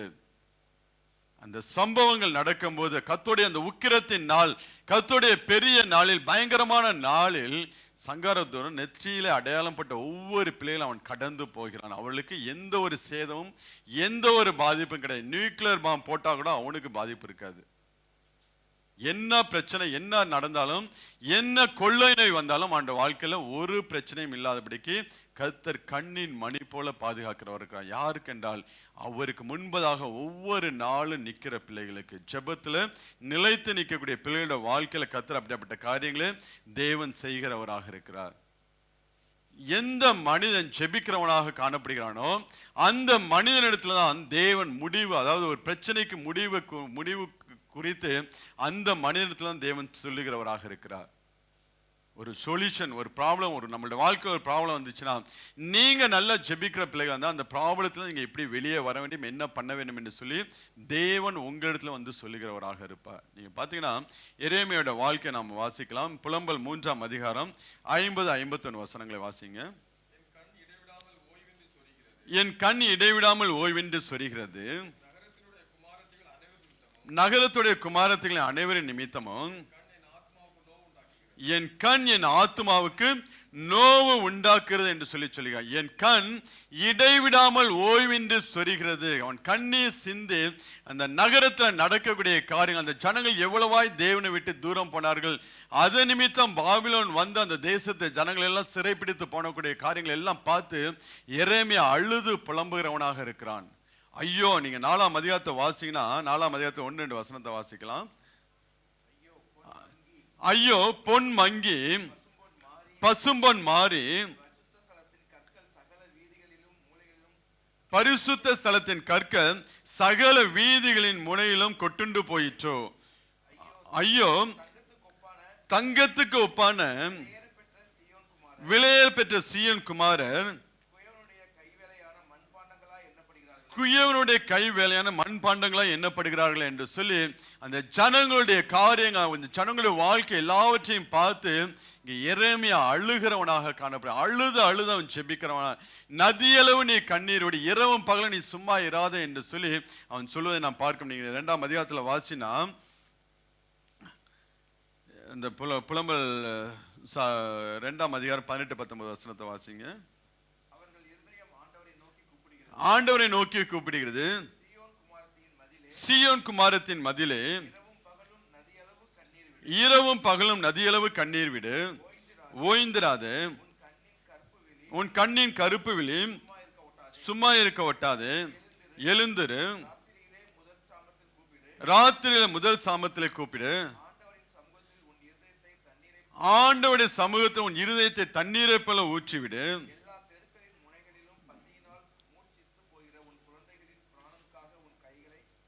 உன் கைகளை அவரிடத்தில் ஏறி இரவும் பகலும் உன் இருதயத்தை தண்ணீரை போல நீ ஊற்றிவிடு என்று சொல்லி அதனால்தான் அங்க எரேமியா அழுது புலம்ப அவன் செபிக்கிறான். என் கண் என் ஆத்துமாவுக்கு நோவு உண்டாக்குறது என்று சொல்லுகிறான். அந்த அளவா செபித்து அழுது செபித்து அந்த கண்ணில் வரக்கூடிய வேதனை நிமித்தம் அவனுடைய ஆத்துமாவுக்கு நோவு உண்டாகிறது என்று சொல்கிறான். அப்படி அழுது ஜெபிக்கிற மனுஷனிடத்துல ஆண்டவர் வந்து, இந்த ஜனங்களுக்காக நீ அவ்வளவு அழுது ஜெபிக்கிறிய, இந்த ஜனங்கள் இந்த பிரச்சனைக்கு ஒரு முடிவு என்ன என்று சொல்லி அங்கே எரேமியாட்ட வந்து ஆண்டவர் சொல்வதை நாம் பார்க்க முடியும். எரேமியா 29ஆம் அதிகாரம் 10-11 வசனங்களை வாசிங்க. பாபிலோனிலே 70 வருஷம் நிறைவேறின பின்பு நான் உங்களை சந்தித்து உங்களை விடத்துக்கு திரும்பி வர பண்ணும்படிக்கு உங்கள் மேல் நல்வார்த்தைகளை நிறைவேற பண்ணுவேன் என்று கர்த்தர் சொல்லுகிறார். நீங்கள் எதிர்பார்த்திருக்கும் முடிவை உங்களுக்கு கொடுக்கும்படிக்கு நான் உங்கள் பேரில் நினைத்திருக்கிற நினைவை அறிவேன் என்று கர்த்தர் சொல்லுகிறார். அவைகள் தீமைக்கல்ல, சமாதானத்துக்கு ஏதுவானவைகள். அழுது ஜெபிக்கிற மனுஷன் தான் வந்து ஆண்டவர் சொல்லுகிறார், அப்பா இந்த தேசம், இந்த பாபிலோன் சிறையிருப்பு 70 வருஷம் ஆகும்.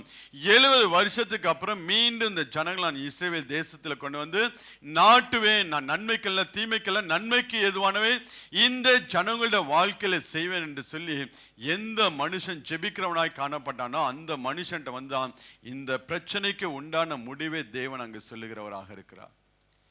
உங்களோட வாழ்க்கையில நீங்க அப்படி அழுது செபிக்கிற பிள்ளைகளாக, தேவ சமூகத்தில் நீங்க ஒவ்வொரு நாளும் திறப்புற நிக்கிற பிள்ளைகளாக இருந்தீங்கன்னா உங்க வாழ்க்கையில வரக்கூடிய எல்லா பிரச்சனைக்கு உண்டான முடிவை தேவன் உங்கள்கிட்ட வந்து சொல்லுவாருங்க.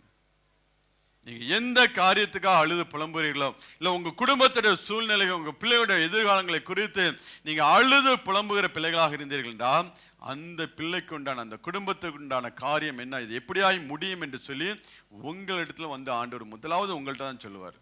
அதுக்கப்புறம் தான் உங்களுக்கு தீர்க்கதரிசியின் மூலம் அதை உறுதிப்படுத்தும்படியாக மற்ற மனிதர்கள் மூலம் தேவன் உங்களுக்கு சொல்லுவார். நான் முதலாவது உங்களிடத்துல வந்து சொல்லுவேன். ஏன்னா நீங்க பண்ணக்கூடிய ஜெபம், நீங்க தேவ சமூகத்துல விழுந்து நீங்க சிந்தக்கூடிய ஒவ்வொரு சொட்டு கண்ணீருக்கும் ஆண்டவர் என்ன பண்ணுவார், அவர் துருத்தியில வைத்து அதற்கெல்லாம் பதிலை கொடுக்கிறவராக இருக்கிறார். நாம் ஆராதிக்கிற தேவன் அல்லல் தட்டுகிற தேவன் அல்லவே இல்லைங்க. உபத்திரவப்படைய உபத்திரவத்தை அவர் அற்பமாய் எண்ணவே மாட்டார் என்று சொல்லி வேதம் சொல்லுகிறது.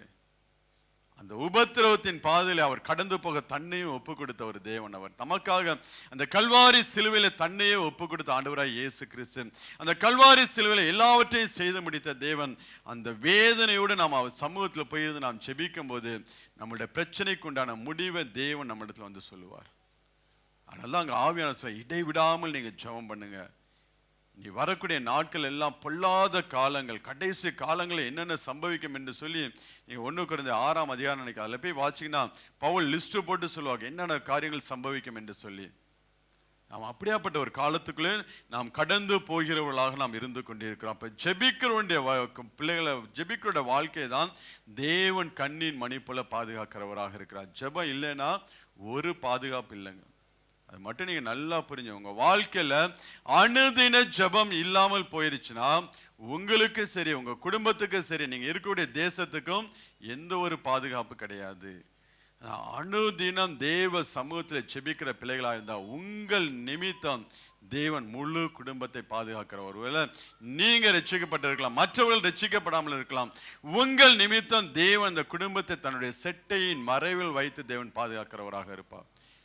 உங்களுடைய ஜெபம், நீங்க இங்க இருந்து பண்ணக்கூடிய ஜெபம், நம்ம இந்திய தேசமா இருக்கட்டும், இலங்கை தேசமா இருக்கட்டும், எங்க நம்மளுடைய குடும்பம் இருந்தாலும், எங்க நம்மளுடைய பிள்ளைகள் இருந்தாலும், செட்டையின் மறைவில் வைத்து தேவன் என்ன பண்ணுவார்? பாதுகாக்கிறவராக இருக்கிறார். அந்த ஜெபத்திற்கு அவ்வளவு ஒரு வல்லமை இருக்கு. அதனால இடைவிடாமல் தொடர்ந்து ஒவ்வொரு நாளும் நீங்க தேவ சமூகத்தில் ஜெபிக்கிற பிள்ளைகளா இருந்தால் கர்த்தர் உங்களை கொண்டு பெரிய காரியங்களை செய்வார். அதனால் நீ வரக்கூடிய நாட்கள், ஏன் அவங்களுக்கு திருப்பி திருப்பி சொல்லணும், வரக்கூடிய நாட்கள் நம்ம வந்து இதுவரை வாழ்ந்த நாட்களை போல இருக்கவே இருக்காது. ஏன்னா ஒவ்வொரு காரியங்கள், ஒவ்வொரு சம்பவங்கள் இன்னைக்கு ஒவ்வொரு தேசங்களையும் நடைபெற்று கொண்டிருக்கிறது. அல்லது நாம் தப்பித்துக் கொள்ள வேண்டும் என்றால் இன்னும் நாம் ஜெபிக்கிற பிள்ளைகளாக, அதே போல ஜெபிக்கிற மனிதனை கொண்டுதான் தேவன் காரியங்களை செய்கிறவராக இருக்கிறார். ஜெபிக்கிற மனிதனத்தில் அந்த காரியத்துக்கு உண்டான சொல்யூஷனை வந்து ஆண்டவர் சொல்லுவார். அதே போல ஜெபிக்கிற மனிதர்களை கொண்டுதான் தேவன் என்ன பண்ணுவார்?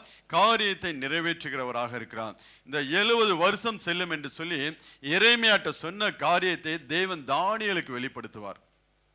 அந்த காரியங்களை வந்து தானியேலுக்கு வெளிப்படுத்தி இந்த 70 வருஷம் நிறைவேறிச்சுப்பா, இனி உன் ஜனங்கள் திரும்பி அந்த பாபிலோன் சிறையிருப்பை விட்டு அவர்கள் திரும்பி தங்கள் சொந்த தேசத்துக்கு போகக்கூடிய நாட்கள் வந்து விட்டது என்று சொல்லி அங்க தானியேல்கிட்ட தேவன் சொல்வதை நாம் பார்க்க முடியும். நீங்க வாசிங்க, தானியேல் 9ஆம் அதிகாரம் 2வது வசனத்தை வாசிங்க.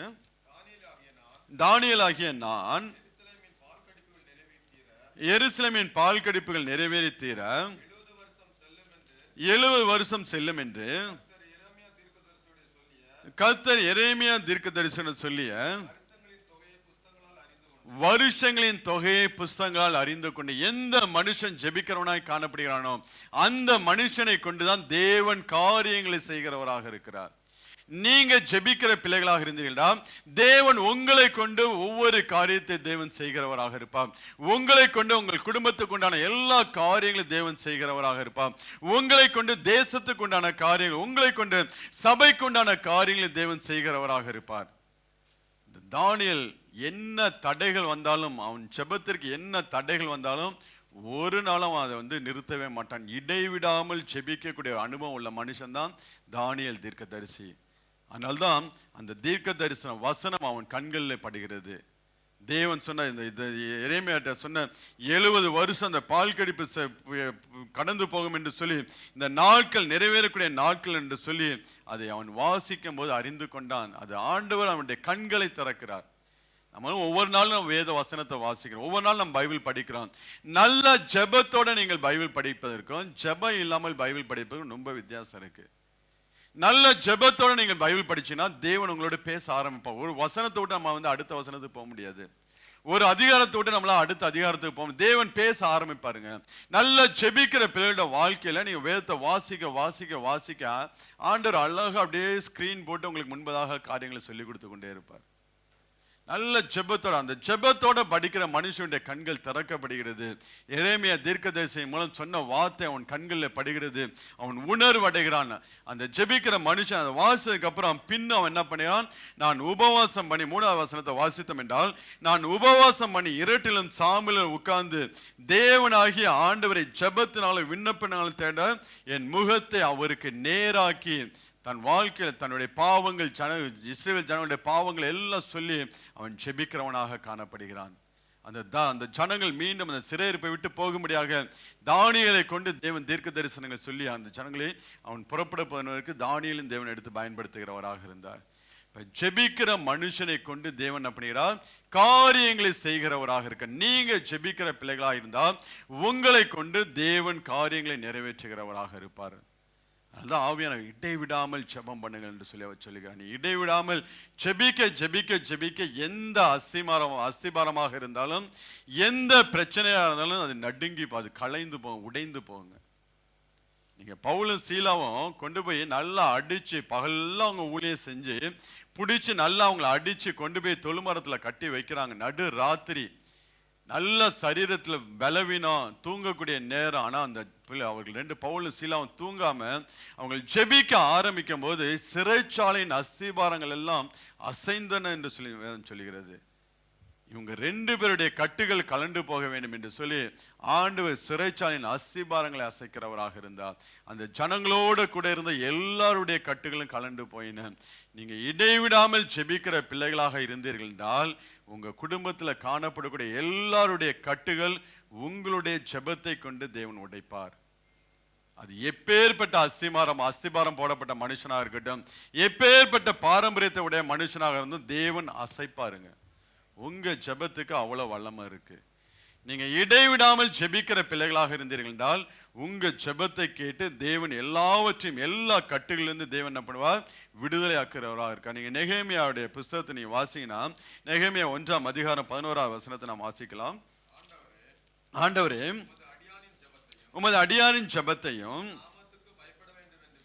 உம் நாமத்துக்கு பயப்பட வேண்டும் என்று விரும்புகிற உமது அடியாரின் ஜெபத்தையும் உமது செவிகள் கவனித்திருப்பதாக இன்றைக்கு உமது அடியானத்துக்கு காரியத்தை கைகூட வர பண்ணி இந்த மனுஷனுக்கு முன்பாக எனக்கு இரக்கம் கிடைக்க பண்ணிடலாம் என்று பிரார்த்தித்தான். நான் ராஜாவுக்கு பானம் பார்த்தேன். அவன் பிரார்த்தித்ததன்படியே அந்த ஜெபத்திற்கு எல்லாம் தேவன் பதிலை கொடுத்து அந்த எருசலேம் நகரம் அந்த அந்த அலங்கம் கட்டப்படும்படியாக அந்த காரியங்கள் செய்வதற்குண்டான எல்லா மனிதர்கள் பொருட்கள் எல்லாவற்றையும் கொடுத்து ராஜா நெகேமியாவுக்கு லீவையும் கொடுத்து அனுப்புகிறவனாக இருந்தான். அவன் போய் அப்படியா என்ன பண்ணுகிறான்? அந்த அலங்கத்தை கட்டி முடித்து மீண்டும் அவன் திரும்பி வருகிறவனாய் காணப்பட்டான். இப்ப ஜெபிக்கிற பிள்ளைகளை கொண்டுதான் தேவன் என்ன பண்ணுவார்? காரியங்களை செய்து முடிக்கிறவராக இருப்பார். நல்லா ஜெபம் பண்ணி பாருங்க. உங்க வாழ்க்கையில நடக்காத காரியங்கள், உங்க வாழ்க்கையில தடைப்பட்டு இருக்கக்கூடிய காரியங்கள், அஸ்திபாரங்கள் அசைய வேண்டும் என்றால் இடைவிடாமல் ஜெபம் பண்ணி பாருங்க. உங்க காரியத்துக்காக தேவ சமூகத்துல போய் காலையில மத்தியானம் ராத்திரி அந்தி சந்தி சாயங்கால வேலையெல்லாம் நீங்க ஜெபம் பண்ணி பாருங்க. எப்பேற்பட்ட அஸ்திபாரமாக இருந்தாலும் எப்பேற்பட்ட தடைகளாக இருந்தாலும் தேவன் அந்த நாட்களில் உடைத்து எல்லாவற்றையும் என்ன பண்ணுவார்? மாற செய்கிறவராக இருப்பார். நம்ம ஜெபத்துக்கு அவ்வளவு வல்லமை இருக்கு. முழங்கால் படி நம்ம முடக்க முடக்க முடக்க பிசாசு நம்மளை விட்டு தூரம் ஓடுவான். ஜெபம் உங்க வாழ்க்கையில் இருந்ததுன்னா பிசாசு உங்களை விட்டு தூரமா இருந்துட்டு இருப்பான். ஜெபம் உங்களோட வாழ்க்கையில் இல்லைன்னா உங்க தோல் மேல கை போட்டு அவன் சுத்திக்கிட்டு இருப்பான். அப்ப எனத்தோட சேரும். இப்ப புரியுதா? எந்த எண்ணத்தோட சேரும். அதனால ஜெபம் இருந்ததுன்னா பிசாசு தூரம் இன்னும் உங்களை பார்த்துட்டு இருப்பான். என்னைக்குடா அவன் ஜெபத்தை குறைப்பான், அன்னைக்கு போய் நம்ம மோதிக்கலாம்னு சொல்லிட்டு அது வரையும் அவன் காத்துக்கிட்டே தான் இருப்பான். வருவான். நீங்க அவன் உங்களோட வாழ்க்கையில ஒரு பிரச்சனையை கொண்டு வருவான். ஆனா அந்த பிரச்சனை உங்க வாழ்க்கையில எந்த பாதிப்பையும் கொண்டு வராது. ஜெபிக்கிற மனுஷனோட வாழ்க்கையில பிரச்சனை இருக்காது. அவனுக்கு சிங்க கபியும் இருக்கும், அக்னி ஜுவாலையும் இருக்கும். ஆனா எந்த பாதிப்பும் அவங்க வாழ்க்கையில நடக்கவே நடக்காது. அது ஜெபிக்கிற பிள்ளைகளோட வாழ்க்கையில கர்த்தர் அப்படியாப்பட்ட காரியங்கள் அவர்களை கொண்டு தேவன் காரியங்களை கைகூடி வர பண்ணுகிறவராக இருக்கிறார். அப்ப ஜெபிக்கிற மனிதன் வாழ்க்கையில பிரச்சனைக்கு உண்டான தீர்வு முடிவை அவனிடத்துல சொல்லுகிறார். ஜெபிக்கிற மனிதனை கொண்டு தேவன் அந்த காரியங்கள் எல்லாம் நிறைவேற்றி முடிக்கிறவராக இருக்கிறார். இன்னைக்கு நம்மளோட வாழ்க்கை அப்படியாய் மாற வேண்டும். நீங்க இடைவிடாமல் தானியேலை போல இடைவிடாமல் ஜெபிக்கிற பிள்ளைகளாக இருந்தீர்கள் என்றால் நீங்க சிங்க கெபிக்குள்ள போனாலும் கர்த்தர் ஒரு சேதமும் இல்லாதபடி நம்மளை தப்புவிக்க வல்லவராக இருக்கிறார். நீங்க அந்த இடைவிடாமல் ஜெபிக்கிற அனுபவம் தானியேலுக்கு நீங்க பாத்தீங்கன்னா தானியேல் எப்படியாவது பிரச்சனைக்குள்ள மாட்ட வேண்டும் என்று சொல்லி அவன் மேல பொறாமை கொண்டு தேசத்துல ஒரு சட்டத்தை கொண்டு வர 1 மாசம் 30 நாள் ராஜாவை தவிர வேற யாரிடத்திலும் போய் விண்ணப்பம் பண்ணக்கூடாது என்று சொல்லி ஒரு சட்டத்தை ராஜா மூலம் கொண்டு வந்துருவாங்க. ஆனால் அந்த சட்டம் இயற்றப்பட்டது என்று சொல்லி தானியேலுக்கு தெரிந்தும் என்ன பண்ணுவான்? அவன் வழக்கத்தின்படி பலகணிகளை திறந்து வைத்து 3 வேளை ஜெபிக்கிறவனாக காணப்படுவான். அப்படியே அவனை கையும் களவுமாய் பிடித்து கொண்டு போய் ராஜா முன்பதாக நிறுத்துவார்கள். ஏற்கனவே ராஜா கட்டளை ஆணையை போட்டு அதாவது ராஜாவாலையும் மாற்ற முடியாது. உடனே சிங்க கெபில கொண்டு போய் போடுங்க என்று சொல்லி தானியேலை கொண்டு போய் சிங்க கெபில போடுறாங்க. ஒரு நாள் ராத்திரி முழுவதும் தானியேல் என்ன பண்ணுகிறான்? சிங்க கெபில இருக்கிறாங்க. ஆனா சிங்கங்கள் வாயு ஒன்னும் அவனை தொடக்கூட இல்லை, அவன் பக்கம் வரக்கூட இல்லை. அடுத்த நாள் காலையில ராஜா சொல்ற அந்த சிங்க கெபில போடும்போது ராஜா, தானியேலே நீ இடைவிடாமல் ஆராதிக்கக்கூடிய தேவன் உன்னை தப்புவிக்க வல்லவர். ராஜா சொல்றான், நீ இடைவிடாமல் ஆராதிக்கக்கூடிய மனுஷன், நீ இடைவிடாமல் ஜெபம் பண்ணக்கூடிய மனுஷன், உன்னை உன் தேவன் தப்புவிப்பார் என்று சொல்லி ராஜா போய் நைட்டெல்லாம் தூங்கல. தானியேல் அதை பத்தி கவலைப்படல. அவன் பாட்டு சிங்க கபில இருந்துகிட்டு இருக்கான். அடுத்த நாள் காலையில வந்து ராஜா அவனை தப்புவித்தார்னு சொல்லி தானியேல் சொல்லி, நான் தேவனுக்கு முன்பு உனக்கு முன்பதாக எந்த ஒரு குற்றம் செய்யவில்லை என்று சொல்ல சிங்க கபில அவனை தூக்கி வெளில கொண்டு வராங்க. யாரெல்லாம் தானியேலை சிங்க கபில போட காரணமா இருந்தாங்களோ அவங்களை எல்லாம் கட்டி கொண்டு போய் சிங்க கபில போடும்போது போட்ட ஒரு நிமிஷம் கூட அவனால உயிரால வாழ முடியல. போய் கீழே விழுறதுக்கு முன்பதாக சிங்கங்கள் அவன் எலும்புகள் எல்லாம் உடைச்சு போட்டுச்சு என்று சொல்லி நாம் பார்க்க முடியும். இதுதாங்க ஜெபிக்கிற மனுஷனுக்கு ஜெபிக்காத மனுஷனோட வாழ்க்கையில் உள்ள. ஜெபிக்கிற மனுஷன் ஒரு ராத்திரி ஃபுல்லா இருந்தா ஒரு சேதமும் இல்லை. ஜெபிக்காத மனுஷன் போய் ஒரு நிமிஷம் கூட அவனால உயிர் வாழ முடியல. இன்னைக்கு நம்ம வாழ்க்கையெல்லாம் இப்படி இருக்கு. இப்படியாப்பட்ட ஒரு ஜெப வாழ்க்கையில் நம்ம இந்த நாட்கள் வாழ்ந்து கொண்டிருக்கிறோம்.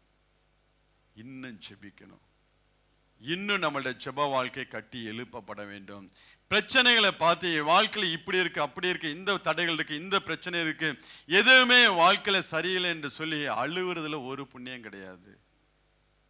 உங்க கண்ணீரை வீணா போய் மனுஷங்களுக்கு முன்பதாக சிந்தவே சிந்தாதீங்க. அதெல்லாம் வேஸ்டா தான் போவோம். ஆனா உங்க கண்ணீரை போய் நீங்க தேவனுக்கு முன்பதாக சிந்தி பாருங்க. ஆண்டவரே, என் வாழ்க்கையில இப்படியாப்பட்ட காரியங்கள் இருக்கு என்று சொல்லி தேவனுக்கு முன்பாக நீங்க சிந்தி பாருங்க. அந்த கண்ணீர் ஒண்ணு உங்க வாழ்க்கையை மறுரூபத்துக்கு நேராய் கொண்டு போகும். அந்த கண்ணீர் நீங்க சிந்தக்கூடிய ஒவ்வொரு கண்ணீரும் உங்க வாழ்க்கையை கட்டி எழுப்பக்கூடியதான் நீங்க அது காணப்படும். இன்னும் நீங்க வந்து சாத்ராக் மேஷாக் ஆபேத்நேகோ அந்த 3 புருஷரை பாருங்க. அவங்களை கொண்டு போய் அக்னி ஜுவாலையில 7 மடங்கு சூடாக்கப்பட்ட அக்னி ஜுவாலையில கொண்டு போய் போடுவாங்களாம். அது அந்த 3 புருஷரை கட்டி கொண்டு போனவன் ராணுவத்தில் இருக்கக்கூடிய பலசாலி கட்டி கொண்டு போவாங்களாம். போகும்போது அந்த அக்னி ஜுவாலைக்கு போறதுக்கு முன்பதாகவே அந்த பலசாலியை மரித்து போயிடுவான். ஆனா அக்னி ஜுவாலைக்குள்ள போன 3 மனுஷனுக்கு எந்த ஒரு சேதமும் இல்லை. எப்படி போனானோ அப்படியே திரும்பி வரும். அந்த வசனம் அழகா சொல்ல, அவங்க மேல அந்த புகையோட அந்த நெருப்போடைய மனம் கூட அவங்க எல்லாம் வரலையாங்க. அந்த அளவு தேவன் பாதுகாத்தாராம். 3 பேரா போனவங்க 4 பேரா உள்ள உலாவி கொண்டு தேவன் அவர்களை வெளியே எடுத்து விடுகிறார். ஆனா கட்டி கொண்டு போன அந்த பலசாலி, ராணுவத்தில் அந்த பலசாலி என்ன பண்ணுகிறான், போறதுக்கு முன்பதாக அவன் மரித்து போகிறான். இதுதான் ஜெபிக்கிறவனுக்கும் ஜெபிக்காதவனுக்கும் உள்ள வித்தியாசம். நீங்க ஜெபிக்கிற பிள்ளைகளா இருந்தீங்கன்னா எப்படியாப்பட்ட அக்கினி ஜுவாலைக்குள்ள நீங்கள் கடந்து போனாலும் ஒரு சேதமும் இல்லாதபடிக்கு கர்த்தர் உங்களை பாதுகாப்பார். வரும் சிங்க கபி வரும், அக்னி ஜுவாலை வரும், மரண குழிகள் வரும், எல்லாம் வரும். ஆனா எதுவும் நம்மளே என்ன பண்ணாது, ஒரு சேதமும் படுத்தாது. அதான் ஆவியானவர் சொல்ல, இடைவிடாமல் நீங்க ஜெபம் பண்ணுங்க என்று சொல்லி. இடைவிடாமல் ஜெபம் பண்ணி பாருங்களேங்க. ஒவ்வொரு நாளும் நம்ம வந்து நம்ம ஜெபத்துக்கு எந்த ஒரு தடைகள், என்ன தடைகள் இருந்தாலும் ஆண்டவருடைய சமூகத்தில், ஆண்டவர் இப்படிப்பட்ட காரியம் என் வாழ்க்கையில தடையாய் காணப்படுகிறது, என் ஜெபத்திற்கு தடையாய் காணப்படுகிறது, தடையை தயவா நீங்க எடுத்துப்படுங்க என்று சொல்லி தேவ சமூகத்தில் நீங்க உண்மையான இருதயத்தோடு நீங்க ஜெபிக்கிற பிள்ளைகளா இருந்தீங்கன்னா உங்க வேலையில காணப்படக்கூடிய ஒவ்வொரு ஒர்க்குடைய எல்லாவற்றையும் ஆண்டவர் மாற்றி போடுவாருங்க. முதலாவது உங்களுக்குள்ள அந்த ஒரு வாஞ்சை வேணும், உங்களுக்குள்ள அந்த ஒரு விருப்பம் வேணும், நான் இடைவிடாமல் நான் ஜெபிக்க வேண்டும் என்று சொல்லி. நீங்க தாவீதை பாருங்க, நம்ம போன வாரம் அதை கூட நம்ம தியானிச்சோம். தாவீது என்ன பண்ணுவான், ஒலிவ மலையில அப்சலோம் வந்து தேசத்தை பிடித்து கொள்வான். ஒலிவ மலையில வெறுங்காலாய் தன் முகத்தை மூடிக்கொண்டு தாவீது ராஜா நடந்து போவான். ராஜாவா இருக்கும்போது அவனுடைய மகன் அப்சலோம் தேசத்தை பிடித்த உடனே தாவீது ராஜா வெறுங்காலாய், நீங்க அந்த சீனை கொஞ்சம் யோசிச்சு பாருங்க. வல்லமையான ஒரு ராஜா, இஸ்ரவேல் தேசத்தை கட்டி எழுப்பின ஒரு மனுஷன், இன்னைக்கு வந்து அவன் தேசத்தை, அவன் ராஜாதிபத்தை இழந்து அவன் மகன் பிடித்து கொண்டு வெறுங்காலா தன் முகத்தை மூடிக்கொண்டு அழுது கொண்டு ஒலிவ மலையில ஏறி போவாங்க. ஒலிவ மலையில ஏறி போய் மலை உச்சிக்கு போனதுக்கு அப்புறம் போய் அவன் கர்த்தரை பணிந்து கொண்டான் என்று சொல்லி இருக்கும். ஒலிவ மலை உச்சிக்கு போய் அவன் என்ன பண்ணுவான், கர்த்தரை அவன் பணிந்து கொண்டான். திருப்பி தேவன் அவனை அந்த தேசத்துக்குள்ளே கொண்டு வந்து சேர்த்தார். இன்னைக்கு நம்மளோட வாழ்க்கை அப்படியாப்பட்ட ஒரு, என்ன தடைகள் வந்தாலும் ஜெபத்திற்கு நாம் எந்த ஒரு தடைகளும் இல்லாதபடிக்கு தேவ சமூகத்தில் போய் நாம் நின்றோம் என்றால் எப்பேற்பட்ட அஸ்திபாரங்களாக இருந்தாலும் இன்றைக்கு அது அசையும். நீங்க உங்களை ஒப்பு கொடுக்க வேண்டும். இடைவிடாமல் ஜெபம் பண்ண முடியாது. அந்த அனுபவத்துக்கு நேராக நீங்கள் கடந்து வர, நீங்கள் ஜெபிக்கிற பிள்ளைகளாக இருந்தால் தேவன் உங்கள் நெற்றியில் என்ன பண்ணுவார், ஒரு அடையாளத்தை போடுவார். எதுவும் உங்களை சேதப்படுத்தார். கர்த்தர் உங்களுக்காக யாவற்றையும் தேவன் செய்து முடிப்பார். நீங்க வந்து ஜெபிக்கிற பிள்ளைங்க, உங்க வாழ்க்கைக்கு உண்டான தேவைகள் நீங்க கேட்டு பெற்றுக்கொள்ள வேண்டிய அவசியமே இருக்கவே இருக்காது. நீங்க போய் முழங்கால் படிட்டு தேசங்களுக்காக சுற்றி நடக்கக்கூடிய சம்பவங்களுக்காக, ஆண்டவரே அழிந்து போயிற ஆத்துமாக்களுக்காக, சபை ஜனங்களுக்காக, ஊழியங்களுக்காக நீங்க அழுது புலம்பி செபிக்கிற பிள்ளைகளா இருந்தா, நீங்க கேட்கறதுக்கு முன்பதாக உங்களுடைய தேவைகள் எல்லாம் ஆண்டவர் சரி செஞ்சிருவாரு. நீங்க நல்ல தேசங்களுக்காக திறப்புல நிக்கிற பிள்ளைகளா இருந்தா உங்க ப்ரேயர் பாயிண்ட்லாம் அங்க கம்மியாயிரும். உங்களுக்கு ஜெபிக்க வேண்டிய அவசியமே வராது. உங்களுக்காக நீங்க போய் கண்ணீர் விட வேண்டிய அவசியமே வராது. நீங்க தேசத்துக்காக கண்ணீர் விடும்போது உங்க காரியங்கள் எல்லாவற்றையும் தேவன் என்ன பண்ணிடுறா, ஆட்டோமேட்டிக்கா அதை எல்லாவற்றையும் தேவன் மாற்றி போடுகிறவராக இருக்கிறார். இன்னைக்கு அப்படியாப்பட்ட ஒரு ஜெப வாழ்க்கை நாம் நம்மளை ஒப்பு கொடுக்க வேண்டும். ஆண்டவரே என்னையும் எப்படியாய் மாற்றுங்க ஆண்டவரே, இடைவிடாமல் ஜெபிக்கக்கூடிய ஒரு அனுபவத்துக்கு என்னை நீர் நடத்தி கொண்டு வாரும் என்று சொல்லி நீங்க ஒப்பு கொடுத்தீங்கன்னா ஆண்டவர் உங்களை உங்களுடைய ஜெப வாழ்க்கையை கட்டி எழுப்பி உங்களை கொண்டு கத்த பெரிய காரியங்களை செய்வார். ஒரு விஷயம் நம்மளால எழுந்து ஜெபிக்கலாமா? இந்த நாளிலும் கேட்ட வார்த்தைக்கு ஒப்பு கொடுத்து தேவ சமூகத்தில் ஒரு அர்ப்பணிக்கப்பட்ட ஒரு இருதயத்தோட, ஆண்டவரே இப்போ நானும் ஒவ்வொரு நாளும் அப்படியா என்னுடைய சமூகத்தில் நிற்கும்படியா என்னை ஒப்பு கொடுக்குறேன் என்று சொல்லி, ஆண்டவரே இப்போ எங்களுடைய ஜெப வாழ்க்கை இடைவிடாமல் ஜெபிக்கிற ஒரு அனுபவத்துக்குள், ஆண்டவரே இப்போ தானியேல் எப்படி சட்டங்கள் வந்த போதிலும் ஆண்டவரே அவன் இடைவிடாமல் ஜெபிக்கிற மனிதனாய் காணப்பட்ட, ஆண்டவரே தாவீது ராஜா ஆண்டவரே எல்லாவற்றையும் இழந்தவனாய் ஆண்டவரே ஆண்டவரே ஆண்டவரே இந்த ஒலிவ மலையின் உச்சியில போய் தேவனை உம்மை தொழுது கொள்கிற ஒரு மனிதனாய் காணப்பட்ட, ஆண்டவரே இன்றைக்கும் எங்களுக்குள் அப்படியாப்பட்ட ஒரு அனுபவம் கடந்து வரணும் ஆண்டவரே. இன்றைக்கும் எங்களுக்குள்ள அப்படியாப்பட்ட ஒரு அனுபவம் கடந்து வரணும் ஆண்டவரே. நாங்களும் இடைவிடாமல் ஜெபிக்கிற பிள்ளைகளாய் ஆண்டவரே இந்த நாளில் மாறும்படியா ஆண்டவரே எங்களுக்குள்ள ஒரு ஜெப ஆவியை இன்றைக்கு ஊற்றுங்க ஆண்டவரே. எங்களுக்குள்ள ஒரு அக்கினி பற்றி எரியட்டும் ஆண்டவரே. எங்களுக்குள்ள ஒரு ஆத்ம பாரம் பற்றி எரியட்டும் ஆண்டவரே. நாங்களும் திறப்புல நிற்கக்கூடிய ஒரு அனுபவத்துக்குள்ள ஆண்டவரே கடந்து வரும்படியா எங்களுடைய கருத்தில் ஒப்பு கொடுக்கிறோம் ஆண்டவரே. எங்கள் ஒவ்வொருவரையும் அப்படியாய் நீர் ஆண்டவரே மறுரூபப்படுத்துங்க ஆண்டவரே. எங்கள் உள்ளார்ந்த மனிதனுக்குள் ஆண்டவரே ஒரு ஜெப ஆவியினால நிரப்பும்படியாய் ஜெபிக்கிறோம் ஆண்டவரே. உம்மை நன்றியோடு துதிக்கிறோம்ப்பா. நன்றி ராஜா. எல்லாம் கேட்கலாமா? எல்லாம் கேட்கலாமா ஆண்டவரே? எனக்குள் ஆண்டவரே அப்படியாப்பட்ட ஒரு ஜெப ஆவி என்னில் ஊற்றுங்க ஆண்டவரே. இந்த நாளில் ஜெப ஆவி எனக்குள்ள ஊற்றுங்க ஆண்டவரே. ஓ நன்றி ராஜா, நன்றி ராஜா, நன்றி ஆண்டவரே. ஆண்டவரே உம்மை நன்றியோடு துதிக்கிறோம் ஆண்டவரே. ஆண்டவரே ஒவ்வொரு பிள்ளைகளுடைய ஜெப ஜீவிதம் ஆண்டவரே இந்த நாட்களை கட்டி எழுப்பப்படும்படியாய் ஜெபிக்கிறோம் ஆண்டவரே. ஓ திறப்புல நிற்கிற பிள்ளைகளாய் ஆண்டவரே தேவனுடைய இருதயத்தின் பாரங்களை சுமக்கக்கூடிய பிள்ளைகளாய் ஆண்டவரே ஒவ்வொரு பிள்ளைகளும் மாற கர்த்தரை உதவி செய்யும்படியாய் ஜெபிக்கிறோம் ஆண்டவரே. நன்றியோடு துதிக்கிறோம்ப்பா. நன்றி ராஜா, நன்றி ஆண்டவரே. நன்றியோடு ஸ்தோத்திரிக்கிறோம் ஆண்டவரே. ஆவி என்னில் ஊற்றும் தேவா, ஜெப சிந்தை என்னில் தாரும் தேவா, ஆவி என்னில் ஊற்றும் தேவா, ஜெப சிந்தை என்னில் தாரும் தேவா, உறங்காத கண்கள் வேண்டும், உணர்வுள்ள நெஞ்சம் வேண்டும், முடியாத கண்ணீர் வேண்டும், நீரே என்னை நடத்த வேண்டும். உறங்காத கண்கள் வேண்டும், உணர்வுள்ள நெஞ்சம் வேண்டும், முடியாத கண்ணீர் வேண்டும், நீரே என்னை நடத்த வேண்டும். ஜெப ஆவி என்னில் ஊற்றும் தேவா, ஜெப சிந்தை என்னில் தாரும் தேவா, ஜெப ஆவி என்னில் ஊற்றும் தேவா, ஜெப சிந்தை என்னில் தாரும் தேவா. அறைக்குள் கதவை பூட்டி தரை மட்டும் என்னை தாழ்த்தி இதயத்தை உம்மிடமேந்தி ஜெபிக்கின்ற வரனை தாரும். அறைக்குள் கதவை பூட்டி தரை மட்டும் என்னை தாழ்த்தி இதயத்தை உம்மிடமேந்தி ஜெபிக்கின்ற வரமே தாரும். உறங்காத கண்கள் வேண்டும், உணர்வுள்ள நெஞ்சம் வேண்டும், முடியாத கண்ணீர் வேண்டும், நீரே என்னை நடத்த வேண்டும். உறங்காத கண்கள் வேண்டும், உணர்வுள்ள நெஞ்சம் வேண்டும், முடியாத கண்ணீர் வேண்டும், நீரே என்னை நடத்த வேண்டும். ஜெப ஆவி என்னில் ஊற்றும் தேவா, ஜெப சிந்தை என்னில் தாரும் தேவா, ஜெப ஆவி